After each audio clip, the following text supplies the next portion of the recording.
Hello students. तो last lecture में हम लोग ये पढ़ चुके थे कि सेल क्या है। सेल क्या था? एक लिविंग ऑर्गेनिज्म को एक नॉन लिविंग ऑर्गेनिज्म से जो बेसिक डिफ्रेंशिएट करने की रिक्वायरमेंट है वही सेल था। मतलब जिसके पास सेल था वो लिविंग कहलाता, जिसके पास सेल नहीं था वो लिविंग नहीं कहलाता। सेल की डिस्कवरी कैसे हुई थी, किसने की थी, कहाँ पे की थी, सब के बारे में हम लोग लास्ट लेक्चर में जान चुके हैं। आज हम लोग स्टार्ट करेंगे सेल की आउटर बाउंड्री कौन सी है, सेल के अंदर क्या क्या होता है, सेल के क्या क्या पार्ट्स हैं, और सेल के पार्ट्स जो है उनको हम लोग सेल ऑर्गेनेलीज बोलते हैं। कौन कौन से सेल के पार्ट सिंगल मेम्ब्रेन है, कौन कौन से डबल मेम्ब्रेन है, उनका क्या फंक्शन है, और सब मिला के सारे फंक्शंस एक साथ किस तरह से सेल का फंक्शन को कोऑर्डिनेट करते हैं, ये सब चीज़ के बारे में आज हम एक एक करके जानेंगे। तो सबसे पहले हम लोग स्टार्ट करते हैं सेल की आउटर मोस्ट कवरिंग से, जिसका नाम है सेल वॉल। अगर हम बात करें कि सेल का आउटर मोस्ट कवरिंग क्या है तो वो होता है सेल वॉल। सेल वॉल क्या है देखते हैं। The thick, rigid, porous, permeable, non-living outer envelope of plant cells made up of cellulose is called the cell wall। मतलब क्या बोल रहा है ये कि जो सेल का जो सबसे आउटर मोस्ट लेयर है, जो सबसे थिक, सबसे मोटा है, सबसे ज़्यादा डेड है, उसके बाद वो सेल्यूलोज से बना हुआ है, ये सारी चीज़ किसके फीचर्स बता रहे हैं? सेल वॉल के बता रहे हैं। और ये क्या कहता है कि ये बहुत ही थिक है। थिक होने का मतलब एक सबसे अच्छा फंक्शन ये समझ में आता है कि अगर वो बहुत थिक है तो ऑब्वियस सा बात है कि वो सेल के अंदर जितने भी पार्ट्स होंगे उस सबको एक तरह का प्रोटेक्शन प्रोवाइड करेगा। अल्टीमेटली ये है तो सब सेल का सबसे outermost part cell wall, लेकिन अगर ये सबसे बाहर भी है और सबसे थिक भी है तो इसका मतलब ये है कि उसके अंदर पाए जाने वाले सारे सेल के पार्ट्स को एक तरह की अच्छी प्रोटेक्शन मिलेगी। किसकी वजह से? सेल वॉल की वजह से।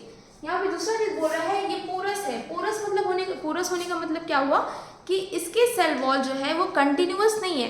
सेल वॉल कंटिन्यूअस नहीं है। क्यों? क्योंकि सेल वॉल के थ्रू बहुत सारे सेल के मटेरियल्स ऐसे हैं, जैसे वेस्ट मटेरियल हुआ है उसे बाहर जाना होगा, और बहुत सारे खाना पानी ऐसा हुआ जो सेल के अंदर चाहिए सेल को लिविंग रहने के लिए।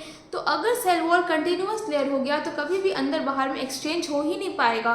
तो एक्सचेंज होने के लिए उसमें बहुत सारे पोर्स भी प्रेजेंट होते हैं, जिसके बारे में अभी हम आगे पढ़ेंगे कौन कौन से पोर्स हैं। थर्ड चीज बोल रहा है कि ये परमिएबल है। परमिएबल मतलब क्या हुआ? परमिएबल मतलब ये हुआ कि उसके थ्रू कुछ भी पास हो सकता है, कुछ भी।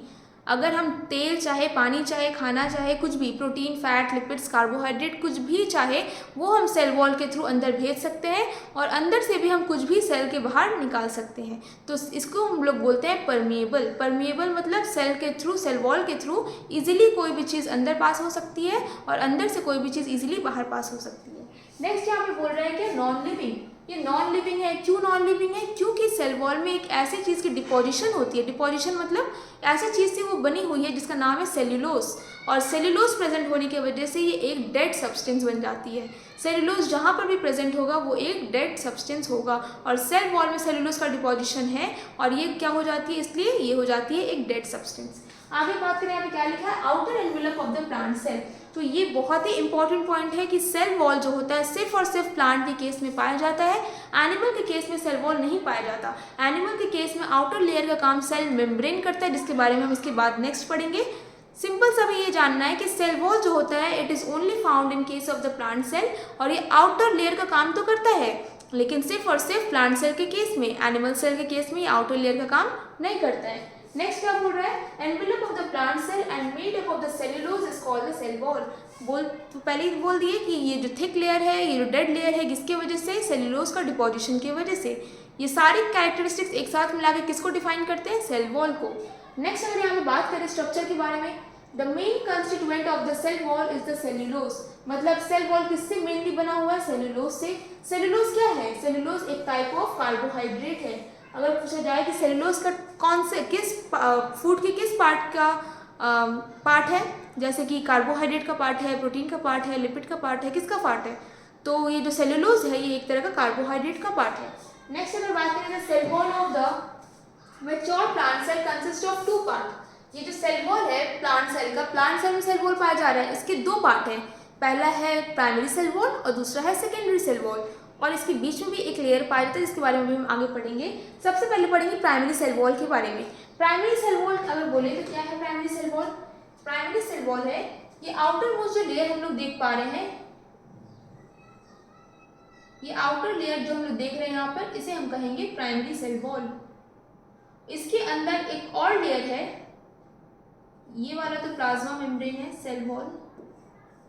सेल वॉल के अंदर जो लेयर पाई जाती है उसको हम लोग कहते हैं प्लाज्मा मेम्ब्रेन। अगर बाहर की तरफ की बात करें, ये है हमारा प्राइमरी सेल वॉल। ये अंदर में एक और गैप है, ये गैप को स्पेशली हम लोग कहते हैं क्या, ये गैप को हम लोग कहते हैं मिडिल लैमेला। मिडिल लैमेला क्या होता है अभी बताते हैं। पहले हम लोग ये जानेंगे कि मिडिल लैमेला के बाहर की तरफ जो चीज है उसको हम लोग बोलते हैं प्राइमरी सेल वॉल, और इसके अंदर की तरफ जो चीज है उसको हम लोग कहेंगे सेकेंडरी सेल वॉल। तो प्राइमरी सेल वॉल कौन सा है, प्राइमरी सेल वॉल है ये वाला। सेकेंडरी सेल वॉल की बात करें तो कौन सा होगा, सेकेंडरी सेल वॉल होगा इस साइड में जो लेयर प्रेजेंट है इसे हम कहेंगे सेकेंडरी सेल वॉल। तो प्राइमरी सेल वॉल कौन सी हुई, जो बाहर की तरफ बनी है उसे हम कहेंगे प्राइमरी सेल वॉल, जो अंदर की तरफ बनी है उसे हम कहेंगे सेकेंडरी सेल वॉल। और ये दोनों के बीच में जो येलो कलर का डिपोजिशन दिख रहा है ना, ये होता है किस चीज का डिपोजिशन, ये होता है कैल्शियम और मैग्नीशियम पेक्टेट का डिपोजिशन। किस चीज का डिपोजिशन होता है ये जो येलो येलो दिख रहा है ये किस चीज का डिपोजिशन है, ये डिपोजिशन है कैल्शियम या फिर मैग्नीशियम पेक्टेट का। कैल्शियम या फिर मैग्नीशियम पेक्टेट का डिपोजिशन होने की वजह से इस लेयर को हम लोग बोलते हैं मिडिल लैमेला। अब पूछा जा सकता है कि मिडिल लैमेला का कंपोजिशन क्या है, क्या चीज़ से मिलकर बना है, तो वो दो चीज़ से मिलकर बना है। पहला है कैल्शियम पेक्टेट या फिर मैग्नीशियम पेक्टेट, तो ये दो चीज़ से मिलकर बना है मिडिल लैमेला। मिडिल लैमेला के बाहर वाले लेयर को हम लोग क्या कहते हैं, प्राइमरी सेल वॉल, और मिडिल लैमेला के अंदर वाले लेयर को हम लोग कहते हैं सेकेंडरी सेल वॉल। अगर आप पूछे दोनों में डिफरेंस क्या है, तो प्राइमरी सेल वॉल जो है वो बहुत पहले बन जाता है और सेकेंडरी सेल वॉल बहुत बाद में बनता है, या फिर बोल सकते हैं जब प्राइमरी सेल वॉल गायब हो जाता है, खत्म हो जाता है, डिस्ट्रॉय हो जाता है, तब बनता है उसके अंदर की तरफ में सेकेंडरी सेल वॉल। अगर बोले और क्या डिफरेंस है, तो प्राइमरी सेल वॉल एक थिन लेयर होता है और सेकेंडरी सेल वॉल एक थिक लेयर होता है। प्राइमरी सेल वॉल एक पतली लेयर है और सेकेंडरी सेल वॉल एक मोटी लेयर है। इसके बाद देखिए आगे में यहाँ पे क्या लिखा हुआ है, यहाँ पे क्या लिखा है, primary cell it is the outer permeable and the thinner wall in comparison to the secondary cell wall. क्या बोल रहा है कि ये जो है ये एक बाहर की लेयर है और ये सेकेंडरी सेल वॉल के कंपैरिजन में एक थिन लेयर है। मतलब सेकेंडरी सेल वॉल क्या होगी, थिक लेयर होगी, और वो कहाँ होगी, अंदर की तरफ होगी। नेक्स्ट अगर सेकेंडरी सेल वॉल के बारे में पढ़े तो क्या लिख रहा है, it is the thicker inner part of the cell wall. ये थिकर है, वो थिन थी, ये थिक है। Part of the cell wall form after the primary cell wall, मतलब प्राइमरी सेल वॉल के बाद ये बनती है। It has the three layer, thin outer layer, thick middle layer and the thin inner layer. इसके बारे में ये सेकेंडरी सेल वॉल का कहाँ पे प्रेजेंट होता है, वो होता है अंदर की तरफ, वो प्राइमरी सेल वॉल के बाद बनता है, वो प्राइमरी सेल वॉल से मोटा होता है। बस यही तीन चीज़ आपको यहाँ पे जाननी है, बाकी इनके जो तीन पार्ट्स यहाँ लिखे गए हैं वो आपको नहीं जानना। नेक्स्ट अगर हम बात करें यहाँ पर क्या लिया हुआ है फंक्शन के बारे में, the cell wall gives the shape and the rigidity to the cell. मतलब अगर ये एक थिक स्ट्रक्चर है तो ऑब्वियस सी बात है कि वो अंदर वाले जितने भी सेल के पार्ट्स होंगे उनको ये बहुत अच्छा शेप देगा, बहुत अच्छा स्ट्रक्चर देगा, बहुत अच्छा प्रोटेक्शन देगा। नेक्स्ट अगर बात करें, it protects the protoplasm from the external injury. मतलब क्या बोल रहा है कि ये प्रोटोप्लाज्म को एक्सटर्नल इंजरी से बचाएगा। पहले हमको ये जानना होगा कि प्रोटोप्लाज्म है क्या। तो प्रोटोप्लाज्म क्या होता है, अगर हम बात करें तो प्रोटोप्लाज्म दो चीज से मिलकर बनी होती है। पहला होता है वो साइटोप्लाज्म और दूसरा अगर बात करें तो वो होता है न्यूक्लियस।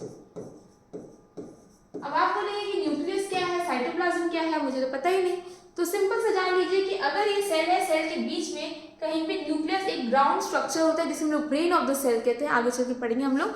तो सेल वॉल के अंदर एकदम सेंटर पार्ट में एक राउंड स्ट्रक्चर होता है जिसे हम कहते हैं न्यूक्लियस या फिर ब्रेन ऑफ द सेल। तो ये न्यूक्लियस और साथ में अगर हम उसका एक बार स्ट्रक्चर बनाकर देखें कैसा होगा,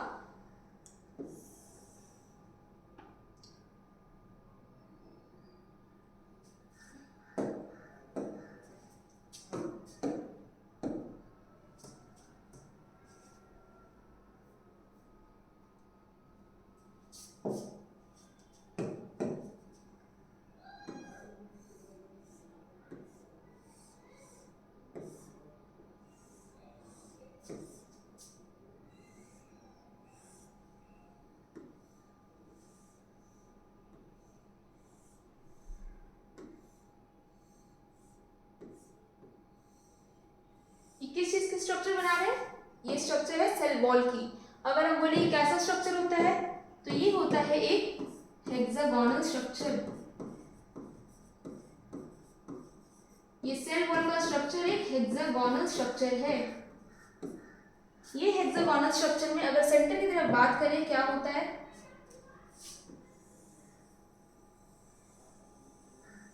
सेंटर की तरफ क्या होता है, सेंटर की तरफ होता है एक ओवल लाइक स्ट्रक्चर। ये सर्कल बन गया लेकिन ये ओवल लाइक स्ट्रक्चर होता है जिसका नाम क्या है, जिसका नाम होता है सेल मेम्ब्रेन।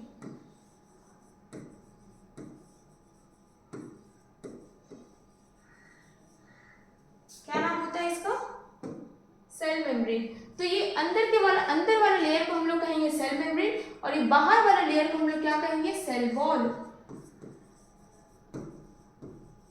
अब हमें कहेंगे कि सेल वॉल में जैसे मैंने बताया था कि कुछ पोर्स लाइक स्ट्रक्चर पाए जाते हैं। ये पोर्स लाइक स्ट्रक्चर क्या होता है, जैसे देखिए यहाँ पे एक पोर है, ये पोर लाइक स्ट्रक्चर क्या होता है, जिसकी वजह से कोई भी चीज का अंदर से बाहर और बाहर से अंदर ट्रांसपोर्ट हो पाए। तो ये पोर लाइक स्ट्रक्चर को हम लोग क्या कहते हैं, प्लाज्मोडेस्माटा। क्या कहेंगे, plasmodesmata.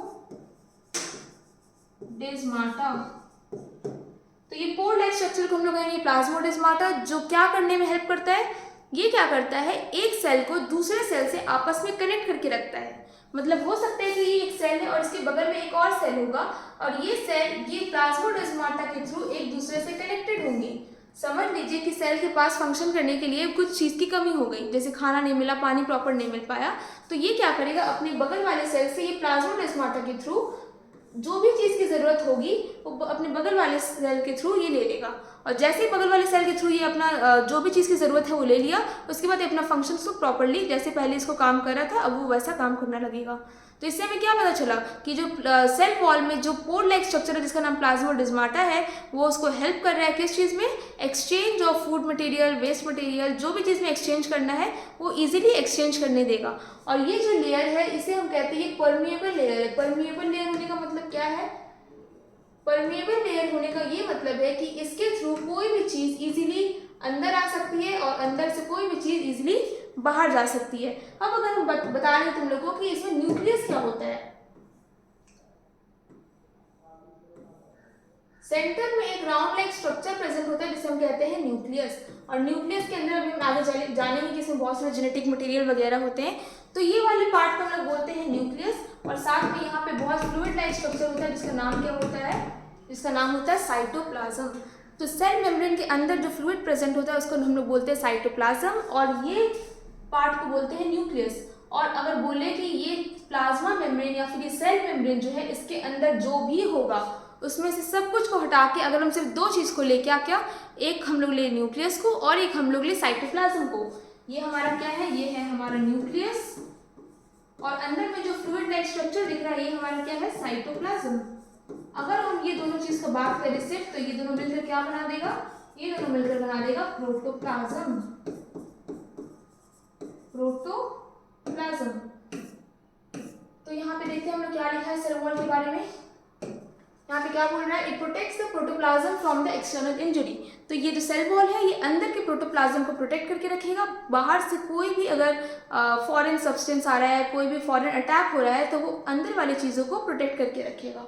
Unless deposition of the special chemical substances occurs as in the cells of bark, the cell wall is freely permeable to the molecules that is allows them to pass through in and out freely। मतलब जब तक कि किसी के cell wall में cellulose के अलावा किसी और चीज़ की डिपोजिशन ना हो जाए जिसकी वजह से वो किसी भी चीज़ का अंदर बाहर ट्रांसपोर्ट करने में रुकावट पैदा करे, तब तक जब तक सेलुलोज है तब तक इजीली कोई भी चीज़ बाहर से अंदर आ सकती है और अंदर से बाहर जा सकती है।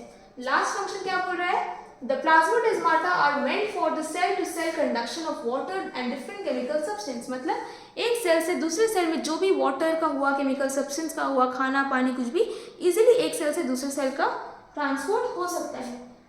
तो आज के लिए हम लोग इतना जान लिए कि सेल वॉल होता क्या है, क्या क्या उसका फंक्शन है, क्या क्या चीज़ से वो मिलकर बना है, क्या क्या करने में वो हेल्प कर सकता है, किस तरह से वो प्रोटेक्शन देता है। नेक्स्ट लेक्चर में हम लोग ये जानेंगे कि उसके अंदर वाला लेयर जो है सेल मेम्ब्रेन, वो किस तरह से प्लांट सेल और एनिमल सेल में अपना फंक्शन प्ले करता है। तो आज के लिए इतना ही, थैंक यू।